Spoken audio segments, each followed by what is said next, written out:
महोदय, वह उस तरह के बीज को ले लें ताकि वह बीज ज़मीन में डालें और एकदम से फसल उग जाए और वह बाज़ार में बिक जाए। लेकिन बावजूद इसके उसकी बिक्री के लिए प्रावधान करने पड़ेंगे। आपको बाज़ार में ले जाने के लिए कुछ ऐसे साधन जुटाने पड़ेंगे जहां किसान अपने माल को लेकर जाए और उसको आगे ऐसे केंद्र मिलें जहां उसको खरीद लिया जाए।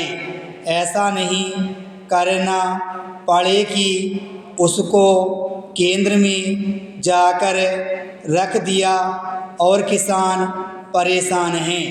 मैंने खुद भी अपने गोदाम में आलू डाल दिया, लेकिन इतनी कीमत उसकी नहीं मिल रही है कि हम उसका किराया दे सकें और आलू को निकाल कर अपने आप प्रयोग कर लें या बाज़ार में बेच दें। ऐसा कोई केंद्र होना चाहिए ताकि उसकी खपत उसमें हो जाए।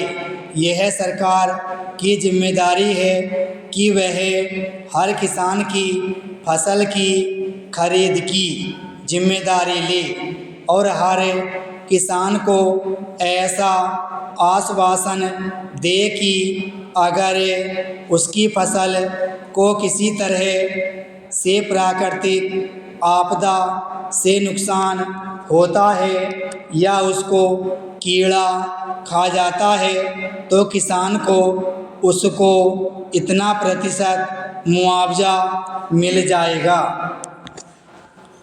महाराष्ट्र में कपास की खेती ज़्यादा होती है और मैं जिस क्षेत्र से आता हूँ वह तट क्षेत्र है। वहाँ पर चावल की खेती ज़्यादा होती है। मेरे कोंकण क्षेत्र में किसान बागवानी की ओर बढ़ने लगे हैं। मेरे क्षेत्र में आम और काजू की खेती सबसे ज़्यादा होती है। हम अखबारों में पढ़ते रहते हैं कि जो किसान गन्ना पैदा करते हैं उन्होंने गन्ना जला दिया।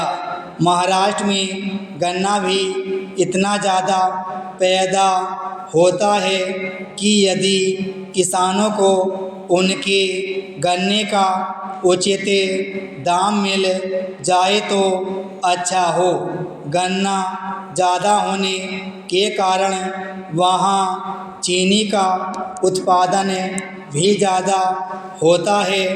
गत कई वर्षों से महाराष्ट्र में यह मांग होती रही है कि चीनी निर्यात करने का अधिकार राज्य को मिलना चाहिए। यदि राज्य को यह अधिकार मिल जाए तो किसान को उसकी उपज का उचित मूल्य मिल सकता है। इसके साथ ही कपास का उत्पादन अधिक होने के कारण इसके निर्यात की बात आती है। कुछ हद तक राज्य को यह अधिकार दिया जाता है, लेकिन आज गोदामों में कपास और चीनी का भंडारण जमा किया हुआ पड़ा है। यदि इसके लिए भी निर्यात का अधिकार राज्यों को दे दिया जाए तो किसानों को बहुत फ़ायदा मिल सकता है।